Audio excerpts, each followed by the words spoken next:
হাদিসের মধ্যে আছে নিসফে শাবান 15ই শাবান, শাবান মাসের অর্ধ থেকে কি আমল করতে হয়? নামাজ পড়তে হয়, রোজা রাখতে হয়, হজ করতে হয়, যাকাত দিতে হয়, জিকির করতে হয়, রাত জাগতে হয়, দিন জাগতে হয়, মেহমানদারি করতে হয়।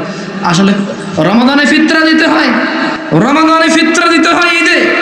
ধনীরা বছরে একবার টোটাল যত কিছু আছে সেখান থেকে যাকাত বের করতে হয় একবার। এই সকল কিছুর আদেশ হাদিস থেকে, কোরআন থেকে নেওয়া যাবে।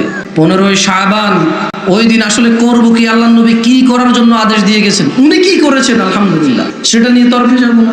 কেউ বলবেন দঈফ, কেউ বলবেন আছে, কেউ বলবেন হাসান, কেউ বলবেন হাদিস দঈফ হলেও মানা যায়, কেউ বলবেন আপনারা তো অমুক দঈফ হাদিস মানেন, এটা কেন মানবেন না? ওদিকে যাবোই না ভাই, এগুলো তো জিতেই যাবে না। না না, আপনি হারবেন না, আমিও হারবো না, এরকমই অবস্থা হয়ে গেছে এটা।